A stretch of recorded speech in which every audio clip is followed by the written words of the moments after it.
All right, we are live with episode 299 of the Shooter's Mindset. I'm Jennifer Seymour, and our other co host tonight is Greg Cannon. How's it going tonight, Greg? Oh, a little bit tired, but fantastic otherwise. Awesome. And our guest of the hour is Luke Johnson from Lapua Rimfire. Uh, well, it's not just rimfire. Y'all do all kinds of things. But tonight we're going to talk about rimfire, specifically lot testing the ammo. So how's it going tonight, Luke? It's going good. I'm excited. Thanks for having me on the show and ready to talk some rimfire. Yep. Everybody's always anxious to hear that. I get a lot of questions about rimfire ammo, so we'll get into all that tonight. For those of us that are unfamiliar with you, tell us a little bit about yourself and kind of like how you got into shooting and ended up working with Lapua.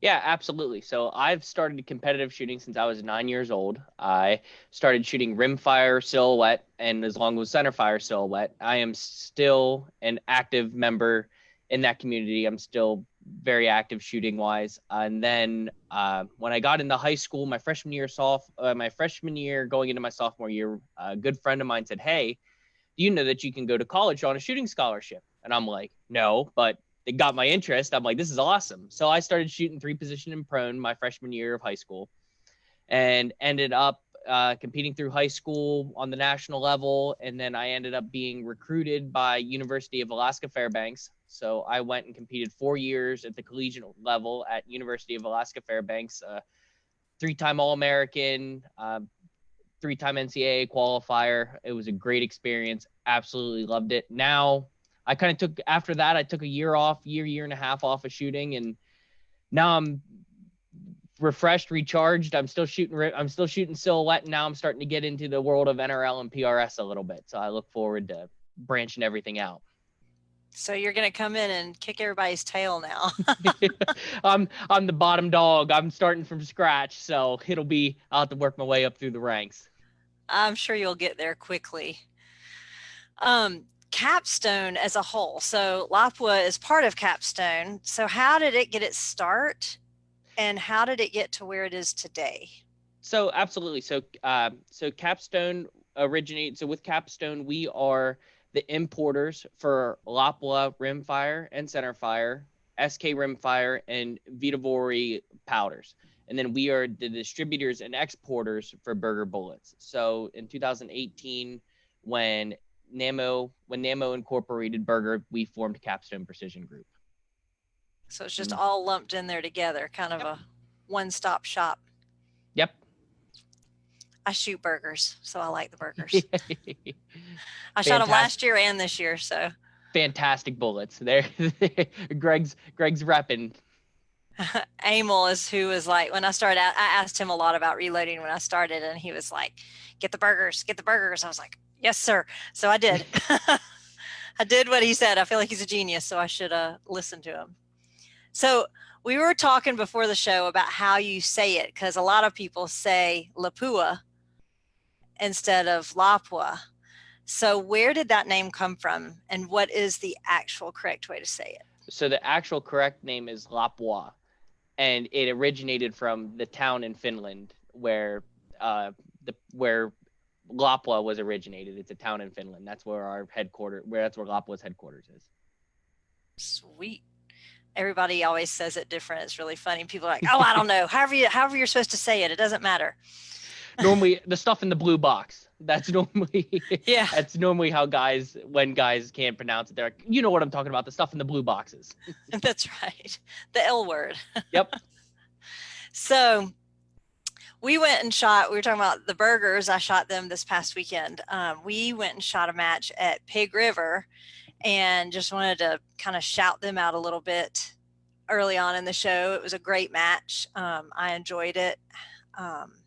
It was a challenging match for me. I don't know about for everybody else. It was very positional, which pushed me, which is good. Had shots out at 1,200 yards, but Josh Bandy had a great setup. It was organized, fed us great lunch every day. Very well run match. And I don't know if any issues or any hiccups that happened the whole match. So, Greg, what was your take on the whole Pig River? Yeah, so it was my first time up there. It was definitely different. There was a lot of things that I've never seen before in matches that were extra challenging, which I kind of like. And then sometimes, it depends on how I do at it. If I manage to keep track of the targets that are not shot from nearest to far, then I like it. If I don't do it, then I don't like it. But it was definitely something different. The facility is amazing. He's got some awesome props. Everything there looks brand new. There was nothing beat up or old sitting around. The match I'd like to beat that pig up, though. We're not going to talk about that pig, but pictures of the pig look awesome for the gram.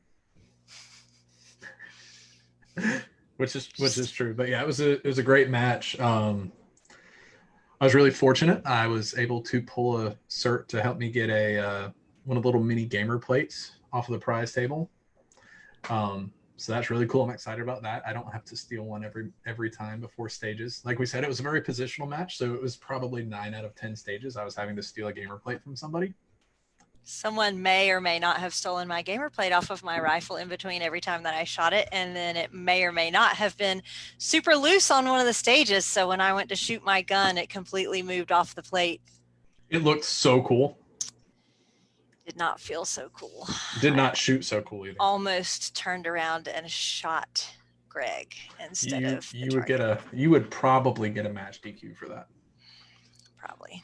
Might have been worth it though. But anyway, it was a great match. So anyway, but back to what we're here to talk about. The Lapua ammo, the lot testing is a specific thing. So Greg, hit this next one. Yep.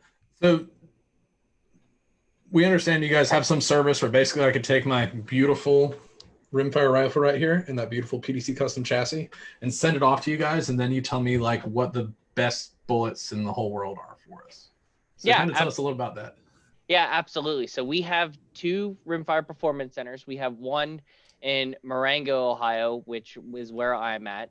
We are 30 miles north of downtown Columbus. And then we also have our original one in Mesa, Arizona for the U.S. That's where the first one in the United States was. It's at the same facilities where we manufacture Burger bullets. So we have 2 performance centers that are open for both walk-in testing and mail-in testing. So you can come in person or you can send your rifles off to us. We started, our original test center is in Schönebeck, Germany, where Lapua Rimfire and SK Rimfire are produced. So that's where our first performance/test center was, and then we built Mesa, and now we build our third one here in Marengo, Ohio, at the Cardinal Shooting Center. That's awesome. So like, what does the process for this look like? If I walk in with my rifle, I'm like, all right, I'm ready to go. What do we do? Yeah, absolutely. So I'll go. So you walk in. I have the rifle, check it, I inspect it, make sure everything's good on it. I take the rifle out of the stock, or I can test it in the stock. We can kind of get more in the detail of that down the road. But typically how it works is I get the rifle, take it out. We have precision engineered action blocks for most common rimfire competition actions. And so take the rifle out of the stock, place it in, I torque it into our precision engineered action blocks, place it on my machinist vise, snug it up, and then we have electronic targets at both 50 and 100 meters. So with one shot, we can simultaneously test at 50 and 100 meters.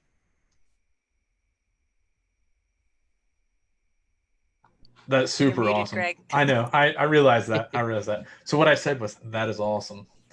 And so like, you don't have to like go and walk through the sun and like take a picture on your phone and then like use the app and figure out how big it is. It just like shows up right there. Yep, absolutely. I'm looking here and I can grab, I thought I had one of my printouts here on my desk, but I do not. I can grab a printout of what it looks like. So when you test it, it prints off the group sizes that are and it's the actual size. So there's no measurement involved. The computer automatically measures it, centers them up. It's super easy. I hit the print on the printer and you have the results right there. That is sweet. And so like, if I send my rifle off to you, you'll send me back a list and be like, this is what, this is the results. Choose what you want. Yeah, absolutely. So in person, we can talk about them there. And then same thing with the mail-in gun. So you send a mail-in gun, you schedule an appointment, send me the rifle. I put it on the calendar and I test it. And then whenever I test it, I email you the results and like, hey, Greg, here's your rifle. here's the lot that I recommend, and I highlight it, but then I'm like, give me a call and we'll talk about it. And then we'll go through the process of like I kind of break it down to like, okay, this is why I would recommend this lot compared over the other ones, and break it down further from there. So like, what are the things that you look at to make you recommend a lot over another? Is it purely like the hole that this put in the paper is smaller, or is there other things that go into that as well? So the biggest one is, so our targets measure outside edge to outside edge. And so I know that a lot of guys out there are in inches, and I apologize. All of ours are in millimeters. So I'm so used to talking in millimeters and everything like that. So what we're looking at 50 meters is around 15 millimeters, 15 millimeters outside to outside. And then at 100 meters, I like being around 30 millimeters, which is just right at about a minute of angle at 100 meters. That's so awesome. That's typically when a rifle shoots well. That's normally the top end of the scale where that I go, yep, this is a lot that I'm comfortable selecting for our customer to recommend and say, yep, this is going to shoot well. This is what you need to do. But going back a little bit. So what I look for in a group is the outside overall diameter. And then also on our targets, it's overlaid on a 50 meter ISSF target. So it gives you, so on an ISSF 50 meter target in international shooting, a 10.9 is a perfect shot. Then it goes 10.8, 10.7, 10.6. So it's talking about the number of centers or X's. So it gives me a dispersion of that. So that's the second thing I look at is how many center shots are in that group. Because if it's all stacking on top of one another and then one kind of creeps out to make it a 14 millimeter, that's still a really great lot, just because of the amount of centers. And it could just be a fluke. And then it could be a fluke like that. I don't like to call them flyers, excuse me. I call them outliers, that they just squeak out a little bit. They're not a true flyer, but it's not that awesome little pen cap hole that we're all looking for. It just makes it squeak out a little bit. So I don't like the term flyer because it's not a true flyer. It's just a little bit of an inconsistency. I'm going to start calling mine outliers. Thank you. You just made me feel better. That's what it's a better term. It's not like a flyer to me is like when it's like one of those, like it's out there by like an inch and it's like, okay, that's way out there, but like, it just makes the group grow a little bit. It's an outlier. And then one of the last things on our printouts that it does is we have, so it takes the outside diameter, then it also measures the furthest shot away from center in millimeters. So I also look at, that's kind of the third thing I look at too, is just looking at that to say, how far away was that outlier on the outside edge from center? If there is, typically we don't see that when it's matched, but I'm talking like on the upper end of the spectrum right now of like, what is like the higher end of what I look for. Typically what we see in rifles, in matched rifles, is around 13 millimeters, and then right under an MOA, in between an inch and a minute of angle out at 100 meters. That's typically what we see. Then you have those absolute hammers that I have that are shooting around the 11 to 12 millimeter range, and then an inch out at 100 meters, an inch outside to outside, or sub inch. That's when you were really, really talking into, yeah, this gun is tuned up perfect with this ammo. That's awesome. My range records right now are at 50 meters for a 10-shot group is 9.49 millimeters outside to outside. And then at 100 meters, it's 18.1 millimeters outside to outside. Wow. What kind of rifle is that? It was out of a Stiller 2500X with a Mueller 5 groove. Don't even know what that is. Sounds like I can't afford it. It was a bench rest rifle. Yeah, I'm very much a PRS NRL guy, and I look at some of these just crazy bench rest guns, and I'm like, ooh. But it's awesome too, because I've seen a few of like custom CZ 457s, Voodoos, that they sneak in there every now and again and give those bench rest guns a run for their money, and I love it. I love when they do that. I absolutely do. Let's say I'm not gonna lie. This thing up here, like off of a bag, it's ridiculous. That's how I am. I have my silhouette rifle that I shoot is Savage On-Shoot 1710. So Mhm. before On-Shoots had their import license, Savage had to import them for them. Mhm. So they have the Savage stamped on them. That thing is an absolute it scares me how good that gun still shoots. That's the great thing about rimfire is they just keep shooting and shooting and shooting. It was really fun to beat Greg with his own gun. Just saying. Jen has beat me with my own gun, and she's beat me without my own gun, and she beat me last weekend, and I'm gonna beat her next weekend because she's going to the beach and I'm shooting. So winner. Takes my absence for you to beat me. Sorry. Mm-hmm. Hey, can I borrow your gamer plate? Oh my God. I'm just kidding. So, real talk, Gray Ops, like faster than Amazon. I placed the order at like 9 o'clock this morning. At like 10 o'clock this morning, I get a shipping confirmation. He's like, it'll be in the mail today. 2-day delivery. So, thanks to Dave Preston and Gray Ops, I don't need to borrow your gamer plate this weekend. So, how many different, I don't even know how many different kinds of ammo Lapua makes. Lapua, I'm not going to try and say it right. Lapua. So we have in our rimfire line, we have Center X, Midas Plus, X-Act, yep, Polar Biathlon, Biathlon Extreme, and Pistol King. That's in the awesome. Lapua line. And so at the test center, those are all available to test. We have those to test, but predominantly the two brands that I test the most are Center X Midas, and then Polar Biathlon and X-Act are in there around number 3. That's awesome. So, like, you guys are part of SK. Is SK an option at all? We do not test SK, but if you have SK and you want to bring it along, to just say, hey, I've been using this. Can I just see how it does? Absolutely. And that goes for any type of ammo. Like any type of ammo that you guys are using. I like when guys have their ammo that they're currently shooting in the matches and bring it along, because then it gives me a benchmark. So then we can say, okay, this is what you're shooting now. Let's beat it.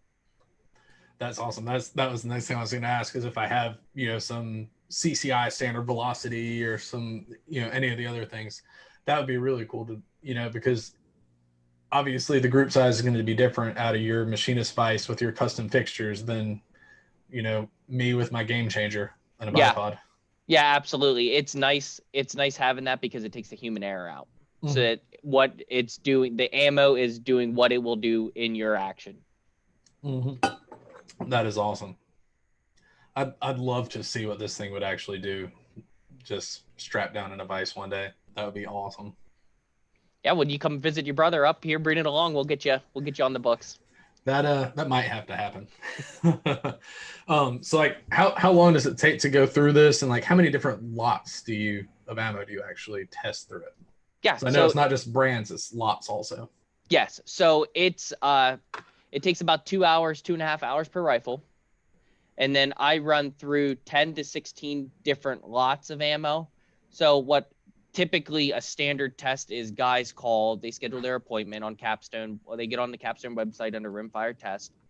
They schedule an appointment, they reach out to me, or they call me, and I go, all right, perfect. So I get them on the books, and then I will say, all right, what ammunition would you like to test? What brand of ammunition would you like to test? And typically it's Center X and Midas Plus. So I'll run through 8 lots of Center X and then 8 lots of Midas to give a good distribution of what the ammo will do. That's awesome. So like, how big is like the size of a lot of ammo? Like everyone here is like a lot of powder, a lot of ammo, a lot of this. We've said a lot. So like, is it like this is the ammo from Tuesday, or what is a lot of ammo? So a lot is, it's typical. It can range anywhere from 40 to 50,000 rounds in a given lot number, and it's one run through our machines. So it's one run, and that's all one lot number. And then we make another production run, and then that's a separate lot number. And it's based off of the production runs. Gotcha. So you guys will, I'm assuming you have like one machine and, it's like, okay, we'll set it up and we'll make some Center X. And then when you're done with that, you'll make some biathlon or something like that. Yeah. Yep. We have multiple machines and we run the ammo through. Awesome. I've always wondered that, like, what is a lot? Yep. Let's go over and hit some lives real quick. So we got a lot of people in here watching, asking questions. Quit freezing on me, Facebook. So Ken asks, what's the cost of the service and when ammos are being tested? We already answered that part, but. Yep, it is $50. It is $50 a rifle. That's actually not a bad deal for all that y'all do. No, not at all. That's like $50 worth of ammo. So it's practically free. Robbie wants to know what's, as far as different lot numbers, he's not seen the different groups. They all do the same. And he also wants to know if rim thickness really makes a difference. Our rim thickness is pretty well standard across the board. It does, but I know a lot of guys measure rim thickness when they do sorting, and we can get into more detail with that down the road when it comes to sorting ammo and then testing rim thickness and all that stuff. What I would always do whenever I was shooting, if I did anything, was I would check the concentricity. So it's checking I'd have a concentricity gauge. I'd spin my bullets and check for that. That's kind of what I did when I was shooting international 3-position and prone. I didn't even know they made concentricity gauges for rimfire. It was a custom one that a friend of ours at college made, and okay. So it was pretty cool. Once we built it, and it worked pretty sweet. That's awesome. Hey, my friend Bill Jordan. I wanted to ask Bill's question. No, I want to ask Bill's question. You got greedy. You got to tell that story. So I have to tell the story. So he was ROing, and we were at a match at Todd Resource, and there was this KYL rack at like 300 yards or something, and I got down there and I was hammering that thing, and I told myself, I'm just going to go one more and I'm going to stop. And that one like scared the target really bad as it breezed right next to it. And the next thing I hear is Bill go, "You got greedy." And that I could have been in second place had I not done that. Had I not missed that target. If I would have stopped and not missed it, I would have been second overall out of about 70 people, and I ended up fourth. But again, Jen beat me, in case anyone was wondering. His question is, he wants to know when Center X will be available. So we have Center X available. Check with your favorite distributor. It should be back on the shelves. And if they don't have it, yell at them and tell them to go buy some more. Yeah. If they don't, it's coming. If they don't, it should be coming soon. Awesome. So we kind of talked about what the different kinds of ammo you guys offer are. But let's go into kind of some of the differences in between them. Like, is the Midas Plus, is that worth it over Center X? Is it better in any way? So when you look at statistically, X-Act will shoot better than Midas Plus. Midas Plus will shoot better than Center X. But it's all on how your rifle's tuned. It's all about how the ammo is tuned up with your rifle. So sorry, I just had a notification came through the bottom of my screen and it caught me off guard. No, so anyway, back to it. So statistically, Midas Plus will shoot better than Center X, but with rimfire, unlike centerfire, you have to take the ammunition and tune it to you have to take your ammo and tune it to your rifle, and you're at the mercy of the lot. Where with centerfire, you can tweak a little bit of things with your ammo to get it to shoot good. Mm-hmm. So, it all depends on your rifle. That's what it comes down to. Is it all depends on your rifle. That some rifles like a lot of Midas better than Center X, and then sometimes there's rifles that find a lot of Center X that just smokes any Midas that I might have. So that's why it's worth to test both. It's worth to test both of them. both brands. Yeah, and that's one I didn't test, but I doubt that it works any better than the Center X that I have through this particular rifle. Yep. Because that rifle has never missed a shot. Like, I've pointed the rifle at the wrong thing, but it's never missed a shot. It's awesome. I've heard people asking if Center X, Midas Plus, and Exact are all loaded the same, but just have different quality standards. Yes. So that's where the statistical probability comes in. So statistically, Exact's a higher grade and will shoot more consistent. And but that doesn't mean that it still has to tune to your rifle. Oh, learn something new there. So that's why it's worth to test them all. Is to test each lot. Are the lot numbers consistent between the two? So, like, let's say I have this Center X lot number, blah blah blah, shoots lights out. Can I call you and be like, hey, do you have any Exact in the same lot number? So lot numbers do not repeat. Dang. And that kind of brings me into the next topic. And I saw that was on our sheet here, is talking about what our lot numbers mean. Mm-hmm. So the first two. So I got my box here. Let's see if there we go. So the first two. So this is a 26. So it's 26,555. So the first two numbers are meters per second. You put a 3 in front of it, so it's rated for 326 meters per second. And then the last two numbers, the 55, is the year that it was produced. So 55 is for 2020. So when you see the 55, it's for 2020. 54 is for 2019. 53, 2018. Oh, this is some old stuff. What year do you have? 2018. Okay. I've still seen guys shooting from 2016. You don't see very much of that, but you still see some of that pop around every now and again. I know. At the first part of that, when you said the last 3 are a year, I was like, this thing was made in 1953. Nope. It's just the code. It's just different codes. Gotcha. Ken wants to know, Midas and Center X, what's the best length barrel that they're designed for? And again, too, it's all about personal preference. There's a couple schools of thought that you hear some guys talk about 24 and a half is the best. Then there's another group that is 20 to 21 and a half is the best. And then there's another group that's 18 is the best for rimfire. It's something weird. It's a little bit shorter. Is yours, what length's yours at? 16 and a half. Well, and there's an old school of thought is that it only takes 16 and a half inches of rifling to stabilize a 22 bullet. Mm-hmm.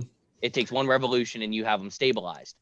But typically in my experience, it's cutting it close. It's cutting it way too close if you start shooting in colder condition. Mm-hmm. Where I live in Georgia. So you don't got to worry about it. Colder conditions is 50 degrees. Lucky. I don't know. We've got some cold matches here. But I personally like to be around 20 to 21 and a half. And that's just me personally. Again, too, it's going out and it's dependent because different rifles, just from the quality of different barrels, it's off the quality of steel. It's just where it's harmonicized, how it was slugged, everything. So there's a lot that goes into it. Yeah, so there's not a definitive, this is the magic number. I was actually trying to get the same rifle in a 20 and a half inch. And, for a little while, and it's probably still this way. The CZ457s, when people found out how good they shot for the price, they kind of flew off the shelves. Yeah. So I just told my buddy over at Sharpshooters, I'm like, these are the item numbers that I'm interested in. Call your guys and tell them if any one of them come in, I want it. And like 3 days later, I got a call, and that's the first one that came in. So that's what I got. And, I thought like, oh yeah, maybe I'll change the barrel later. Then I did some, not so much lot testing, but brand testing, and shot some Center X through it. And yeah, no, that barrel doesn't need to change. It works perfect. Yeah. Let's see. Are there any more lives? Dominic said 21 inch for him. Robbie said 20 and a half for him. Everybody has longer barrels than me in here. I'm I'm sad. Next question. So like, let's say I called you. I'm like, yo, man, I have to shoot something 200 yards away with a 22. What ammo do I buy? What would you say? Without coming in the test, Center X is a very good product for the price point and the most bang for your buck. So as a good starting point is Center X. That's what I would recommend. Hey, that's what I use. That's awesome. And so we always hear about biathlon ammo, and like some people know what a biathlon is, most people don't. But what's the advantage? What makes that biathlon ammo, and what makes it advantageous over other ammo? Yeah, so with Polar Biathlon it's a little bit thicker lube. So our lube it feels like case lube, like when you're lubing the necks on your casings. It's very similar to case lube, where compared to Ely's, it's more of like a beeswax texture. So with ours, with our Polar Biathlon, it's a little bit thicker.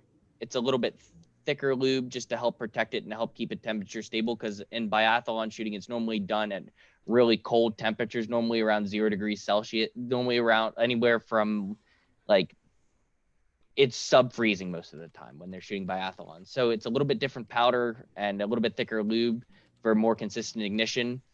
And also the bullet design's a little bit different.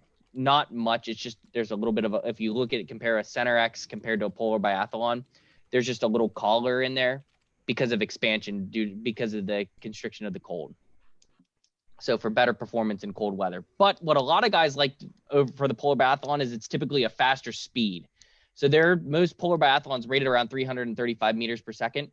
So with shooting longer ranges, when the guys find a good standard deviation extreme spread with Polar Biathlon, that's what a lot of guys like to use it for, is to get it out, stretch it out a little bit further. So that's its main advantages in the NRL PRS world. Sweet. That's awesome. All right, you ready to hit discount corner? Sure. All right, so we're going to do discount corner, where we just have a couple of little discounts for people. So I'll let you start it off, Greg. Let's see. I have the code Mindset10 in all caps. It'll save you 10% off of all Phone Scope products. It's just an all-around awesome product. You can put it on your binos, put it on your spotter, put it on your scope, whatever you want. It's real good for training. You know, if you're trying to train up a new shooter, you could sit there next to them, watching the phone, see what they see in the reticle. You know, if you're telling them, hey, you know, hold 2 mils left, and they're holding 2 mils right, you could see it real easy. If you know anything like that. Plus, it makes really sweet videos for the gram. Just saying. I wish I had that thing on whenever that bear ran across the range. Oh, I know. He was so cute. I'm not sure cute is the word, but yeah, a big bear. We're in Virginia, and it went running across about 700 yards out, right across the middle of the thing. It was pretty funny. Mm-hmm. All right, so for my discounts, I have carbonarms.us. You can get 10% off with TSM10 on shotgun shell caddies and shotgun tube extensions and all kinds of stuff for 3-gun. And you can also get 10% off at Under Industries on awesome jerseys, hoodies, arm sleeves. Chris is doing masks now, all kinds of stuff. So check them out at Under Industries. They have a Facebook page. And if you just message them on that page and mention the Shooter's Mindset, you get 10% off. Do you happen to have anything for us, Luke? It's okay if you don't, because we're totally putting you on the spot. Yeah, absolutely. I was going to say we have free testing at the Lapua, at a free testing certificate, and then we also have 3 sets of a hat and t-shirt. Sweet. Yep. And so we're going to do kind of a giveaway on that stuff. So within probably around the time the show ends, there will be a post up. I'm going to start working on it now. And what you're going to have to do is you're going to have to like the Shooter's Mindset, because, you know, if you're watching us, you should like us. And you're going to have to like Lapua, because everybody likes Lapua anyway, on Facebook. And then tag 2 friends in the comments, and you will be entered to win. We'll do our drawing next Tuesday night on our live show, and then you will win your prizes. Sweet. Sounds good. Don't all fight over it now.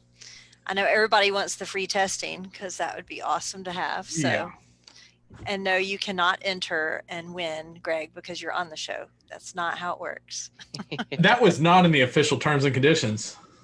Well, it is now. I was going to go and tag you and Anthony.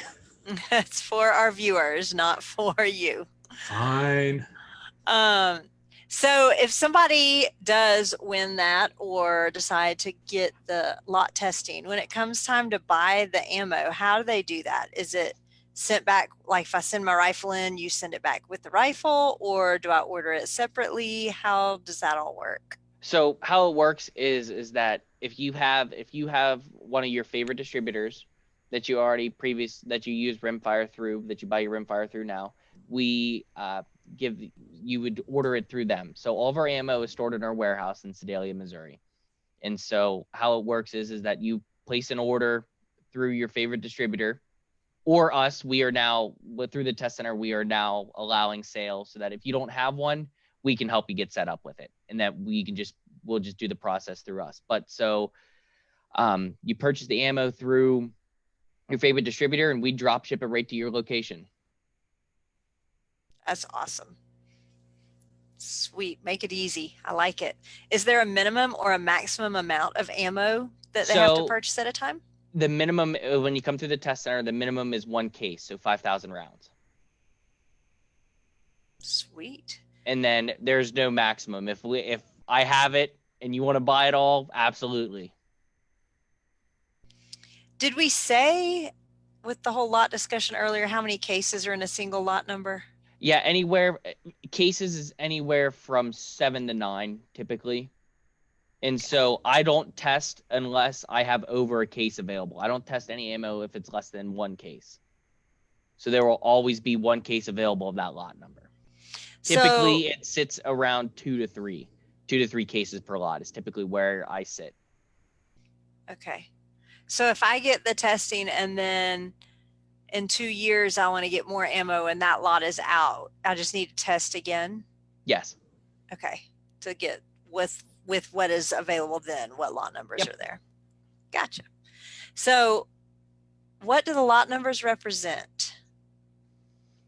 I was going to say, I think we covered that a little bit earlier. I think we did, yeah. We went over that a little bit earlier with the speed and everything like that. I have the live feed pulled up here below me, and I saw one of the guys asked about feet per second. So real quick, just some quick ones. So when I was talking about polar biathlon, 335 meters per second is around 1,100 feet. 335 meters per second, it's around 1,100 feet per second. Cool. It's pretty amazing you can spit that out.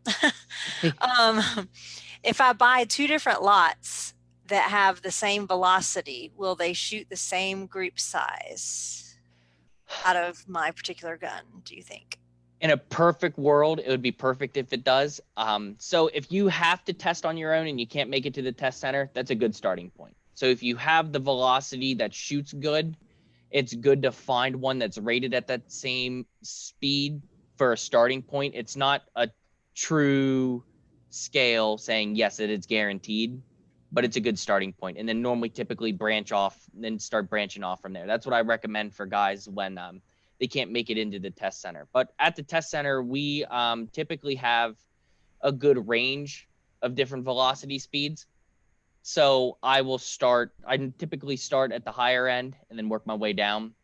Or if a customer says, hey, I know my rifle shoots really good around with a 26 or 27 speed, we'll start testing there and then go and branch out from there. Because just because your rifle in the past has shot well around that speed doesn't guarantee that it's going to shoot well. There might be a better match for it at a 28, 25, 29.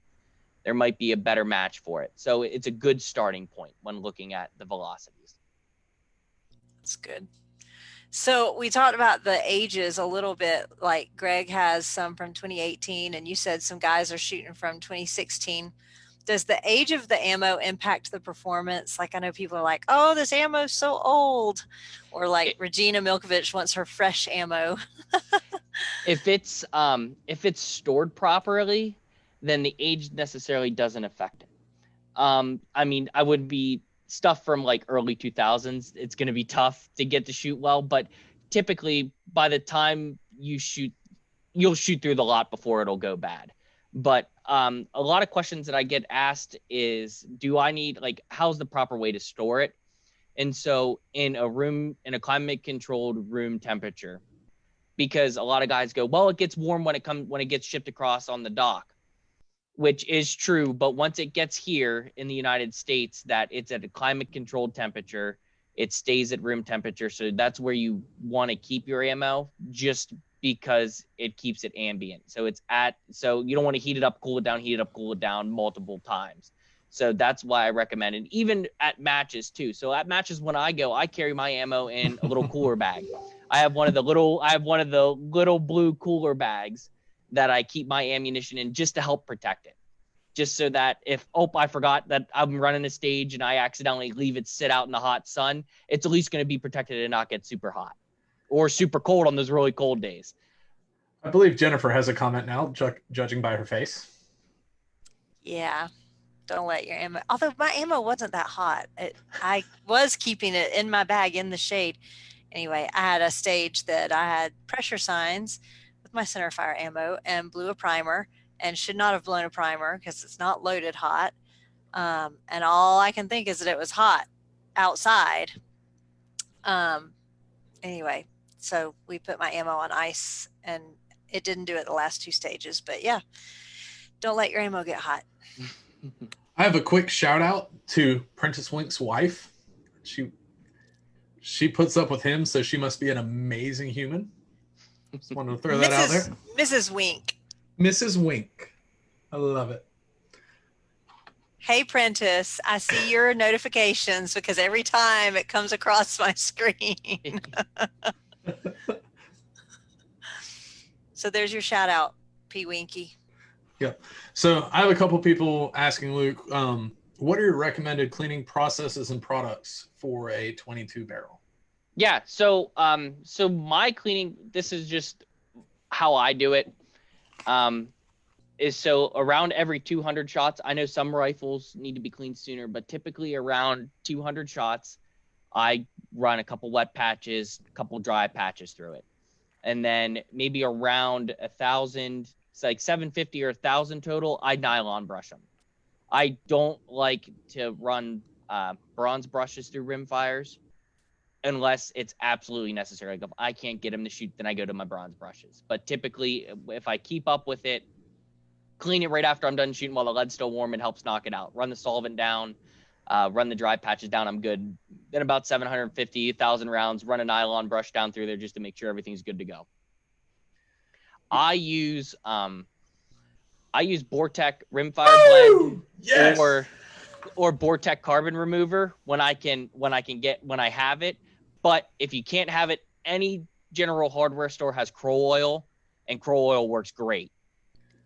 That's a solid go-to that I've used for years. Before I found Bortec, like, and me personally using Bortec, that's what I used was Crow Oil. So, and even still, I go to the range, I forget it. The local mom and pop hardware store down the road will have Crow Oil.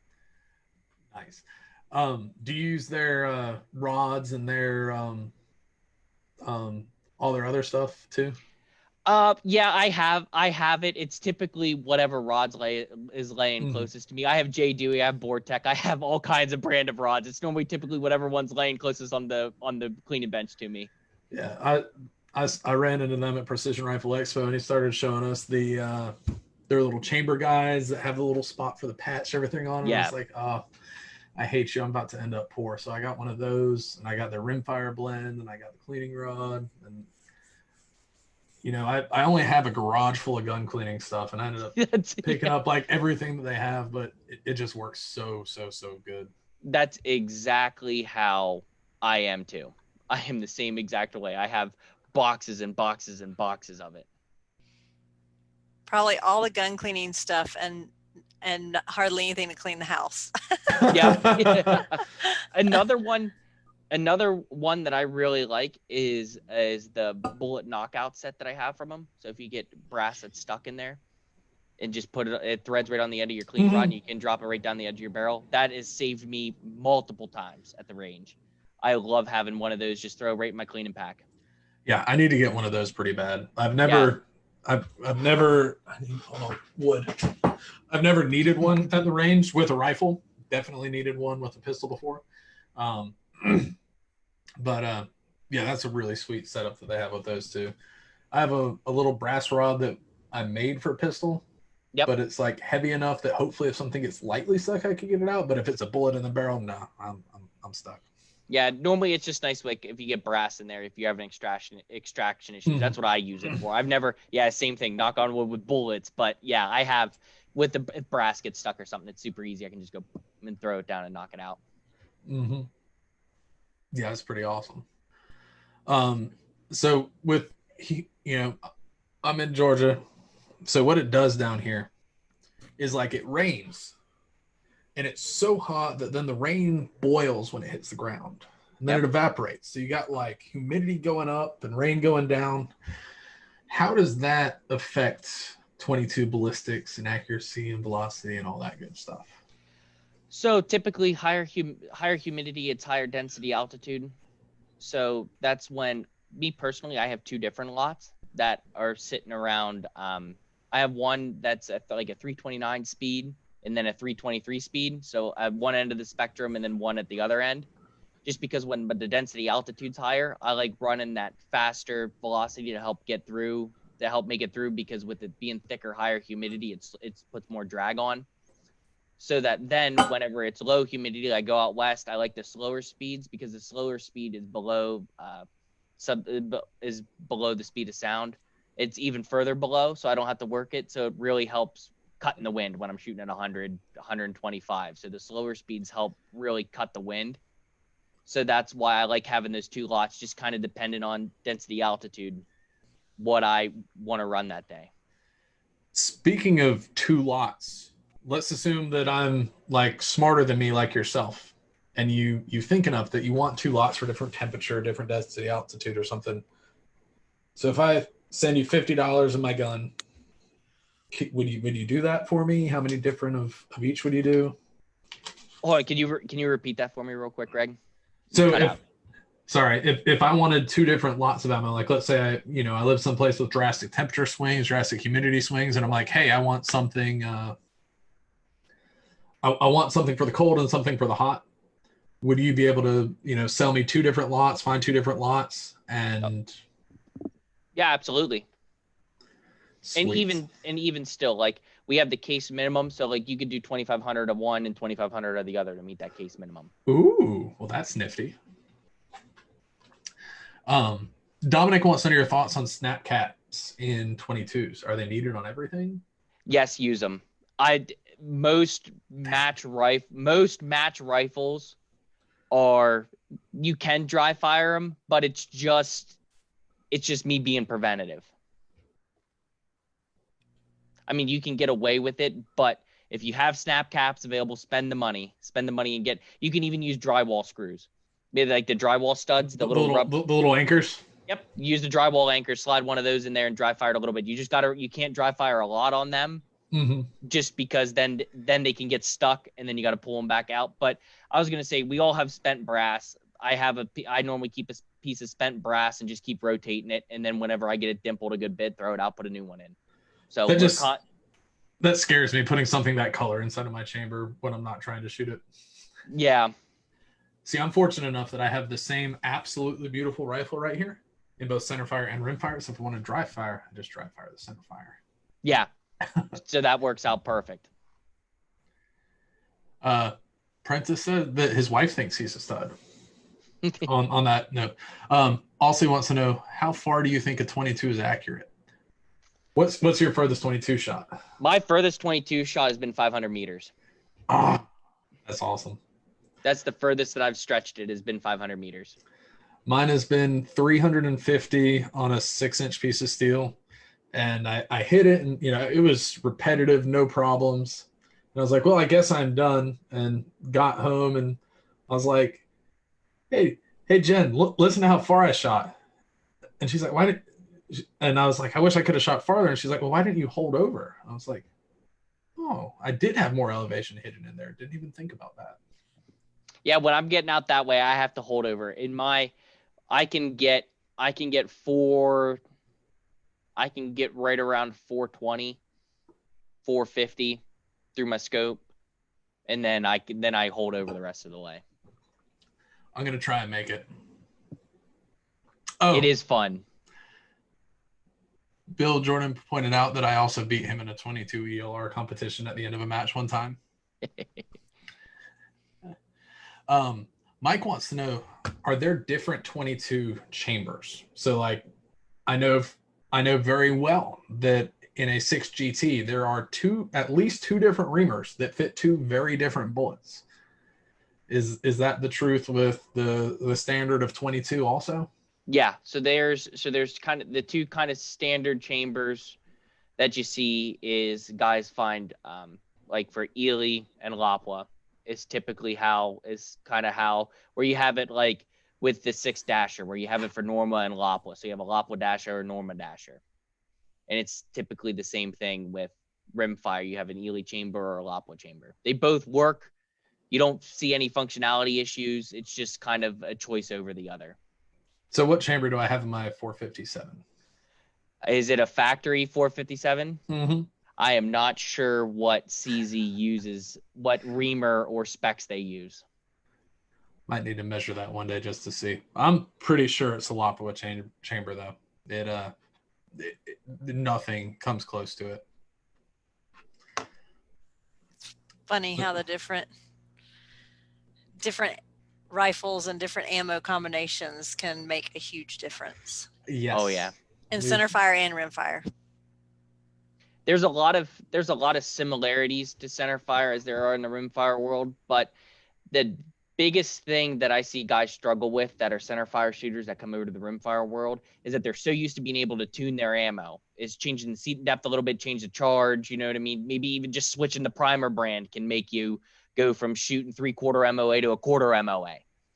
Where with rimfire, you are at the total mercy of what the production runs are, of finding a lot that's tuned up with your rifle. That's so true. I think I've been lucky with both my first low development with my 6.5 and then my quick little ammo test on my 22. My 6.5, I just got reined into Cabela's. And I was like, well, like literally we couldn't see the first row of cars outside of the parking lot. I was like, well, I guess we might as well hang out here a little bit longer. Let's go head over to the reloading section, and I'm going to Google what to load 6.5 with, and picked up some stuff and just had the most perfectly consistent ammo I think I've ever shot out of a centerfire rifle. And then with this, I bought like 9 boxes of different ammo, and there was a box of Center X, and all of the little holes were all in one hole.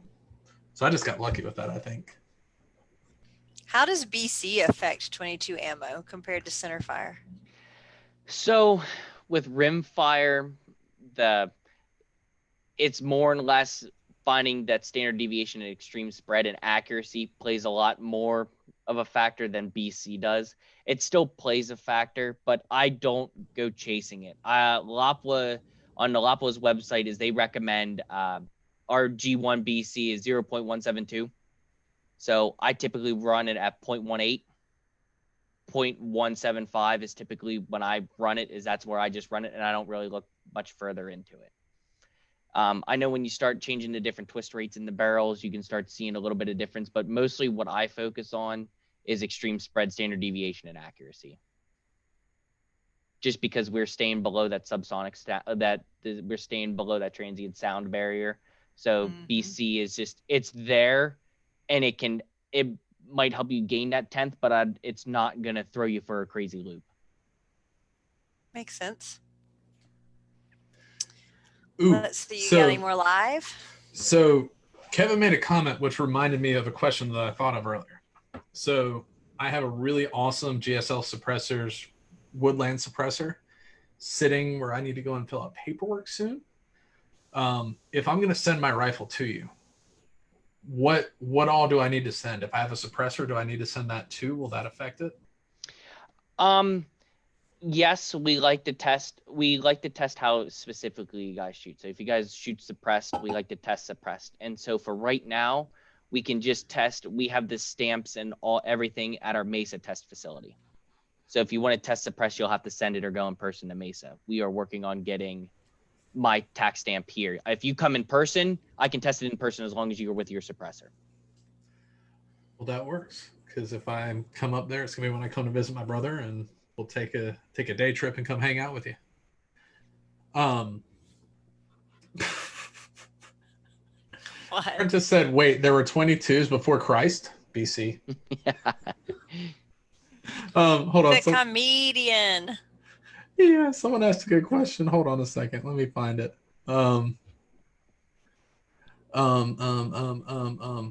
Robbie said, what's a good BC for a 22? Like, what is there a target BC, or is it just like it doesn't really matter a whole lot because of the speed? It doesn't really matter a whole lot because of the speed. I just stick with the recommended G1 and just go with it.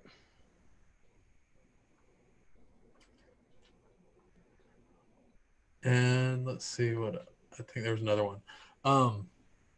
I'm not sure if you've done much with like factory 1022s, but Rusty wants to know, his son has a Ruger 1022, and he's using right now CCI standard velocity that worked good in his last match. Do you have a ammo that you would recommend for him to try? Hold on just a second. I just saw that too. Yeah, if CCI is right around 1076. So if you're looking to make a jump up to the next stage of CCI standard, a good place to start is with SK Standard Plus or SK Semi-Auto. With now we have a new product with SK that we released this year at SHOT Show was SK Semi-Auto. So that makes a good pair with the Ruger 1022s. Yep. And so what I recommend to anybody that's, Rusty or anybody else that's looking, to just do something quick at home and try something new, go online, definitely order some Lapua Center X, order, some SK, order a box of 50 of each of them. Go sit down on a nice calm day where it's not raining or windy or anything like that. Shoot 5-round groups. So do one of of ammo A, one of ammo B, one of ammo C, and then go back one of ammo A, one of ammo B, one of ammo C, and do that 2 to 3 times. Get your average group size in between those, because your barrel's warming up through the process, you're getting more tired through the process. Average your group sizes. Your tightest group size is going to be your tightest average group size is going to be your best ammo based off of a quick at-home test. Obviously, nothing beats going into the Lapua Performance Center, bolting it onto a vise. But if you're wanting to do something at home, 5 boxes of 20, 5 50-round boxes of 22 is like $20. Yeah, absolutely. That's what I recommend to guys if they can't make it in. But for $50 running through 16 different lots, you can't beat it. And you don't have to worry about the weather conditions, because it's a tunnel, no wind, no rain, you're dry, and you can do it simultaneously at 50 and 100. And especially now with the whole NRL X coming out, that's being able to test at and being able to get consistent groupings at 100 meters is going to be giving you that edge when you start shooting NRL X matches. That's awesome. Just go ahead. Just because a lot of times there's some slogans out there where people say just because it shoots at 50 means it's going to shoot at 100, and that is not the case. Nope. Typically okay, it'll shoot decently, but when you get it at 100, when you get it tuned in at both distances, that's your lot of ammo. That's Agreed. Right. So you were talking about matches. What upcoming matches or events do you have? You said you're going to jump into some PRS and some NRL and some NRL 22. So what's on the docket for you? Yeah, so I'm hoping this weekend I get to shoot one of my first silhouette matches. There's a high power regional silhouette match out in Missouri at Bench Rifle Club of Missouri. So it'll be nice. I get to slide out a day early and go see everybody at the office too in Sedalia. So I'll get to see everybody I work with, which will be nice, and then go shoot for the weekend. But right now the PRS schedule NRL is kind of open. It's kind of whenever I get a free weekend and slide out. I'm probably going to try to slide over and make it to one of the practical rimfire challenge matches at Peacemaker over in Glengarry, West Virginia. I'll try to make it over and shoot one of those. Right now, I'm learning it. I'm learning the game, practicing positional stuff at home, just kind of getting the feel for it. And I've gone and watched a few matches, but I'm getting ready to make that jump in to start shooting. Well, you said you're in Ohio, right? Yep. Matt Steiner has an Ohio match. I've gone up and shot. Yep, I've gone up and shot a few times with Matt. Oh yeah, yep. He has one coming up. What's the date of it? 14th, a Vortex Sandstorm. Yes. And he said this weekend, he said he still has openings. So you should totally go shoot it. I'll probably slide up. Well, I was going to say I'll be out in, no, it's not the 14th. It is the 19th. It's the weekend after, I believe. But I might be able to slide up and watch, but I don't know if I'll be able to shoot. I don't got anything really tuned up yet for it. I got my 22 sides of things, but center fire, I'm still looking exactly what I want to do. I mean, who needs to tune up? Like, I literally went to this match with ammo I had not shot past 100 yards. That's it. Me and Greg were talking before the call about that. Just, get your zero, running it through the Kestrel, and we'll just go for broke. Just go. Hey, Jen, when did you load your ammo for that match? I loaded my ammo at 6:30 Friday morning before we left at 9 a.m. Friday morning. Hey, that's the perk. I'm just going to throw another perk in there for shooting rim fires. You don't got to reload. You get your 2 cases of ammo. You can wait the night before, grab your 2 bricks and head to the range and shoot. That is one nice thing with rim fire. 2 bricks? How do you afford 2 bricks of this stuff? Oh, that's funny. Oh, yep. Hold on. Someone asked a good question. Hold on. Where'd it go? Actually, Prentice asked a good question. So you always hear about people saying, get the old wax out before you put the next round in. So how much difference does it make? Like, let's say I shoot some brand X and then I shoot some Lapua. Are my first couple rounds going to be different while the old wax is still inside of the rifle? Yes. There's an old saying about for every inch of rifling, that's how many shots it takes to get the old wax out if you can't clean. But typically, if you want to go really into it, yes. But typically between 5 to 8 shots, if you're going from brand X to Lapua, between 5 to 8 shots, you're going to have it knocked out. That lead will be knocked out if you can't clean, and you'll be okay. Gotcha. So in theory, instead of doing, 1, 2, 3, 1, 2, 3, I should do 1, 2, or do 1, and then do 5 over here just to clean it out, and then do my next one, then 5 over here to clean it out. Yeah, if you're switching from brand X to any of the Lapua products. Gotcha. Sweet. I know. Talking about upcoming matches, I know you have your NRL 22 match Saturday, Greg, right? Yes. If anybody's close by Augusta, Georgia, and wants to have some fun, out at Pintucky Gun Club, I'm going to be running my NRL 22 match. We're going to have at the main 5 stages, at least 1 bonus stage. And also just today we confirmed we're going to be having a GSL suppressors bonus stage or side stage, where we're still trying to find a rifle. I'm still trying to find some ammo, figure that out. But we're going to do something involving a GSL suppressor, some steel, and a prize. If you're looking for us, facebook.com/PintuckyNRL22. There's an event there, practice score links, everything. Come out. It should be a good time. Awesome. Getting some NRL 22 in the CSRA. Yes, I'm so excited. That's right. So come and shoot that. Do we have any more live? Robbie said, "Woo!" Hey, Robbie. He's excited for the weekend, but that is all we have live. That's all. All right. I think we can wind down to shoutouts then. Greg, you want to start? Sure. So we'll start out by shooters and sharpshooters of Augusta, our local ranges here. They still have ammo in stock. It's a great place to go and do some 22 testing. That's where I do all my workup. PDC Custom, the sand, absolutely beautiful chassis here, available in rimfire or centerfire. neon lime green or normal human colors. NDZ Performance, they also make lime green parts and other weird colors. But if you want to build a real sweet Gucci Glock on the cheap, check them out. Phone Scope, we kind of talked about them earlier. Shooter's World, if you're into the sports where you have to actually put your own powder inside of the casing and load them and all that other stuff instead of rimfire. No powder shortage there. They're still fully stocked, still shipping. You can find them all over the place. Hunter's HD Gold, wore mine all weekend nonstop. It was cloudy and then not cloudy and then cloudy and then not cloudy. So instead of having to change my glasses back and forth, I just wore them all weekend and they kind of adjust with the light. It's great. We've already kind of talked about how amazing Bortec is, but if you still didn't hear that, Bortec is amazing. Go check them out.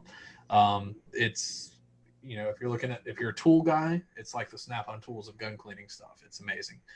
GSL suppressors, if you want less bang for your buck, it makes it quieter. That was a really bad slogan I just made up there. Yeah. But there is less bang. I don't even know what to say about that. Greg, stop talking.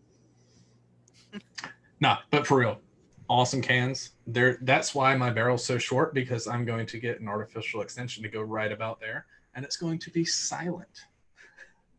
And then also, I kind of want to shout out, I don't have it behind me right now, but this was the first match this year that I got to shoot my beautiful new centerfire build. It's got an awesome Curtis Custom action. It's the Axiom in it. That 60-degree throw is awesome. It was my first time I got to shoot it in a match. Spartan Precision did an awesome job spinning up my barrel. I got the Trigger Tech Diamond in it, Vortex Optics, PDC Custom Chassis. It's just it was really fun to actually get to shoot that in a match for the first time. All right. Luke, you got any shout outs you want to say? Nope, I'm good. I just want to say thanks for having us. It was an absolute blast. Oh, And next week, I was going to say I'll just do next week, Emil Praslik and Brian Litz with Burger Bullets will be on next week. So stay tuned. It's a capstone back-to-back week. It's our 300th episode next week. Ooh. Are we going to get cake for that? No, I'm on a diet. Oh. Get your own cake. I don't like cake. Can we do like a fruit tray or something? It's your house. Get whatever you want. You're over there. So, all right. So for my shout outs real quick, Prime Ammunition for awesome ammo, and they're working on the 6GT. So hopefully soon I won't have to load ammo. Macmillan Stocks, beautiful stocks. Night Force Optics, Warren Scope Mounts, GSL Suppressors for keeping me civilized, HD Gold, Bortec, Under Industries, Shooters of Augusta, and Sharpshooters of Augusta. So with all of that, I think we can wrap this one up. And I just want to thank you, Luke, for coming on, for spending almost 2 hours of your Tuesday night with us. And we greatly appreciate it. We appreciate Morgan helping to get it all set up. She does a great job. So if y'all tune in next week, we'll have some more capstone. So that's going to be it for episode 299 of the Shooter's Mindset. See y'all next week.